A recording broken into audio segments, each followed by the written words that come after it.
इस लेक्चर में हम बात करेंगे दूसरे एंग्लो मराठा युद्ध के बारे में। इससे पहले प्रथम एंग्लो मराठा युद्ध जो कि 1775 से लेकर 1782 तक लड़ा गया था, ट्रीटी ऑफ सलवाई पर आगे खत्म हुआ था, जिसके परिणाम स्वरूप अंग्रेजों ने मराठा साम्राज्य को काफी हद तक दबा दिया था। दूसरे एंग्लो मराठा युद्ध की बजाय बनते हैं होलकर्स। होलकर्स ने बैटल ऑफ पूना जो कि 1802 में लड़ा गया था, में पेशवा और सिंधिया को हरा दिया था।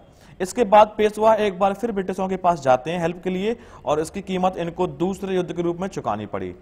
तो इस युद्ध की क्या बैकग्राउंड रहा है, क्या कोर्स रहा है, इसके बारे में बात करते हैं।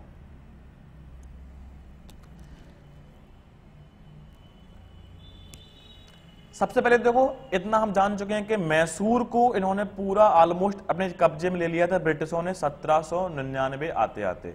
ठीक है, अब इनके सामने थे मराठा। इन्हें पता था कि मराठा पावर को हमें दबाना होगा, और जिसका इन्होंने प्रयास भी किया प्रथम युद्ध में।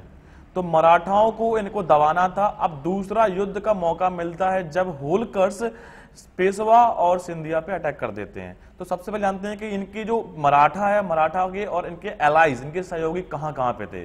तो गायकवाड़ थे बड़ौदा में, ये जो आपको एरिया दिख रहा है गुजरात साइड का, यहाँ पे गायकवाड़ थे। पुणे में थे पेशवा, ठीक है, ये इनके जो मेन लोग थे।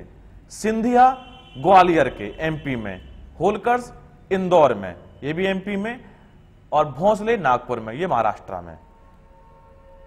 ये 5 लोगों का एलाइज था, यही लोग कहलाते थे मराठा शक्ति। अब हो क्या रहा था कि इनके आपस में ही विवाद बढ़ते जा रहे थे, और इन विवादों का फायदा मिलता है ब्रिटिशों को।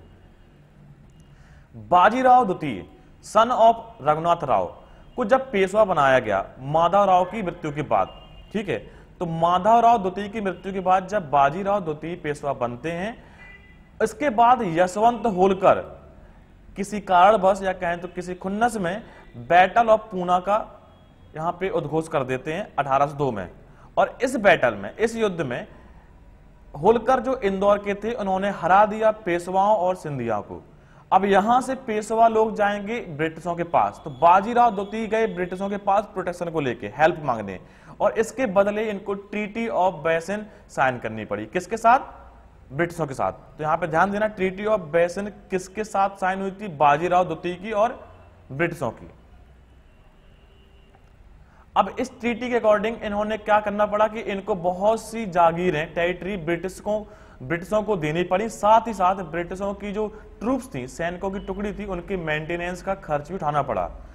सिंधिया और भोंसले ने इस ट्रीटी को, सिंधिया और नागपुर के भोंसले ने इस ट्रीटी को मानने से इनकार कर दिया, जिसके बाद आगे एक युद्ध होगा, दूसरा एंग्लो मराठा युद्ध, जो कि सेंट्रल इंडिया में लड़ा जाएगा 1803 में। तो होलकर्स ने भी बाद में इस युद्ध को ज्वाइन कर लिया था, ठीक है। अब देखते हैं इसके रिजल्ट क्या रहे। मराठा शक्तियां जो थी पांचों, वो सारी हार जाती हैं इस युद्ध में, और सिंधिया को एक ट्रीटी साइन करनी पड़ती है। अब यहां पे क्रम से सभी को बारी बारी से कोई संधि साइन करनी होगी, उनको आप ध्यान से लिख लेना। सिंधिया ने ट्रीटी साइन की, ट्रीटी ऑफ सुरजी अनंजगांव 1803 में। इस ट्रीटी के अंतर्गत इन्हें ब्रिटिशों को रोहतक, गंगा यमुना का दोआब, गुड़गांव, दिल्ली आगरा क्षेत्र, भरूच और सम कुछ मतलब गुजरात के क्षेत्र, और बुंदेलखंड के कुछ क्षेत्र, और अहमदनगर किला देना पड़ा ब्रिटिशों को। ये वो एरिया था जो सिंधिया के पास था, ये एरिया ब्रिटिशों को देना पड़ा ट्रीटी ऑफ सुरजी अनंजगांव 1803 के तहत। अब भोंसले ने भी ट्रीटी साइन करनी पड़ी, तो भोंसले ने ट्रीटी साइन की, ट्रीटी ऑफ देवगांव 1803 में ये भी साइन हुई थी। इनको कटक, बालासोर और वेस्ट ऑफ वर्धा रिवर, ये एरिया ब्रिटिशों को देना पड़ा। होलकर्स को भी ट्रीटी साइन करनी पड़ी, ट्रीटी ऑफ राजघाट 1805 में। इनको टोंक, बूंदी, रामपुरा, ये एरिया ब्रिटिशों को देने पड़े। और as a result of the war large parts of central India came under British control. और इसके परिणाम ये निकले कि ब्रिटिशों का सेंट्रल इंडिया में काफी हद तक प्रभाव बढ़ गया था। ये था द्वितीय एंग्लो मराठा युद्ध। उम्मीद करते हैं कि आपको ये कंटेंट पसंद आया होगा। अगर आपको अच्छा लगे तो प्लीज इसे अपने किसी एक व्हाट्सएप स्टडी ग्रुप में शेयर अवश्य करें। और इसी के साथ this is Sunny Chauhan signing off. Have a good day.